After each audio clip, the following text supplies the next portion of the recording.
Shalawam. I'd like to give all praises to Yahweh, Bahashem, Yahweh Shai, Bahashem, Rakah Kodash, and double honors to the apostles and the elders of Great Millstone, and Shalawam to you speckled bird Israelites that look like the heathen nations as well. I remember coming across this story some time ago, and I wanted to revisit it because as the time of our redemption draweth nigh, those of us who the Spirit is dwelling with, we know that we're going to have Israelites who look like the heathen nations to come back into this wisdom and the knowledge of this truth. This man came across a phenomenal discovery here. He discovered that he was an Israelite by looking into who his forefathers are. Now, this is how our lineage has always been determined, and how do we know for sure? Numbers chapter 1, verse 18, and it reads, "And they assembled all the congregation together on the first day of the second month, and they declared their pedigrees after their families by the house of their fathers." Notice that that word is plural. "According to the number of their names, from 20 years old and upwards, by their polls." And of course, some of you jakes, you don't take the time to look up things or go into words. A word that means that's plural, it refers to more than one person. Sometimes you have to go back 1, 2, 3, 4 generations. And for you naysayers who think both your parents have to be Israelites, consider what the Lord told Moses in Exodus chapter 32, verse 9 on down. And I won't read all of this, just the first few precepts. "And the Lord in all caps, of course, is Yahweh, said unto Moses, I have seen these people, and behold, it is a stiff-necked people. Now, therefore, let me alone." The Lord said, "Leave me the hell alone." Well, he didn't say that, but the Lord didn't want to be bothered with the house of Israel. But look at what he went on to say. "That my wrath may wax hot against them, and that I may consume them." The Lord was going to destroy the entire house of Israel with the laser beams from the chariot in the wilderness. And he was going to bring them all back through the lineage of Moses. How do we know? Let's continue to read. "And I will make thee a great nation." Who is the thee he was referring to? Moses. The Lord could have easily destroyed the entire house of Israel, given Moses 7 wives, then brought them all back through heathen women. Now, let's come out of this, and let's go back to the story here. And I want you to listen closely to what this so-called white boy discovered here. Listen closely, Jake, and I'll chime in momentarily. After more than a decade of research, a white man from Des Moines found out his great-grandfather was black and actually competed in the Olympic Games in Paris. KCCI's Ticia Muzinga tells us how he made this truly incredible discovery. Everybody knew it.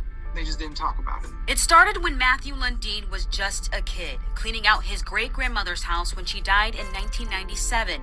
Inside, he found his great-grandfather's accomplishments in the early 1900s.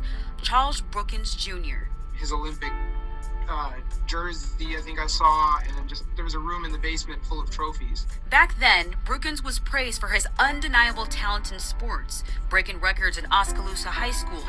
But track and field was his true calling. The University of Iowa lists Brookins as the first Iowa athlete to hold a world record in events like the 40-yard dash in 1922, 220-yard low hurdles in 1923, and 400-meter hurdles in 1924.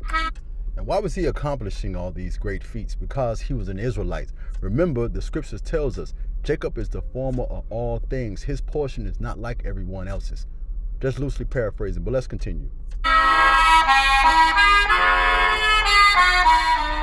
was also a member of the Olympic team at the 1924 Paris Games.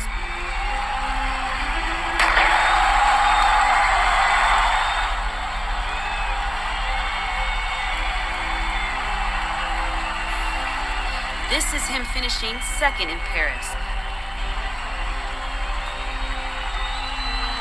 Lundeen says he was later disqualified.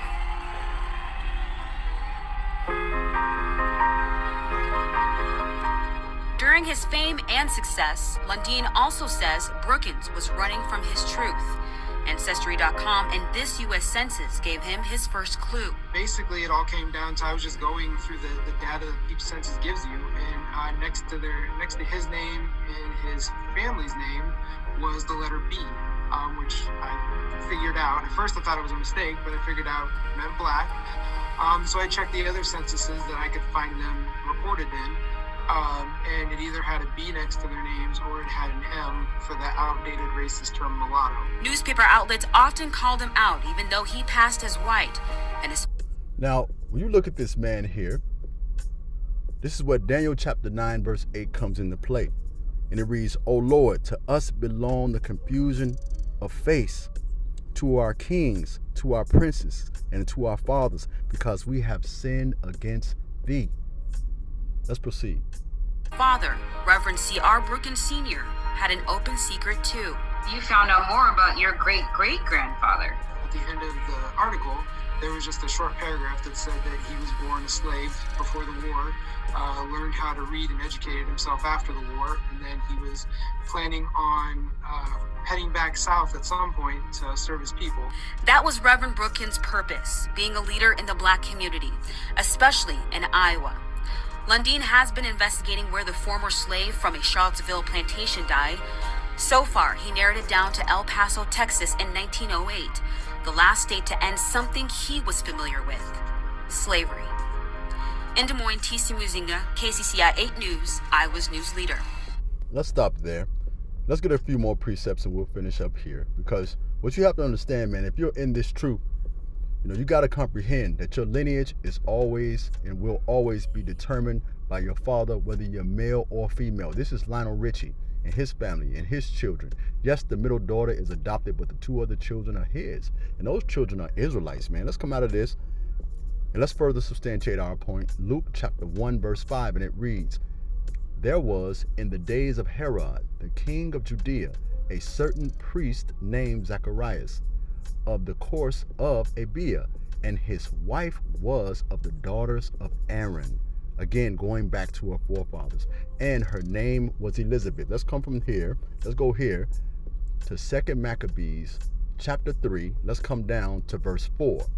And it reads, But one, Simon of the tribe of Benjamin, who was made governor of the temple. And why am I pointing this out? Because again, line upon line, precept upon precept, I'm showing you that it always goes back to your forefathers. It does not matter who your mother is. Jake, this is why many of those all black Jakes, they don't comprehend Revelation, the 7th chapter, just a little excited in the spirit, man, because you should be excited to comprehend and to know these things about the scriptures, right? Revelation chapter 7, verse 13 and 14.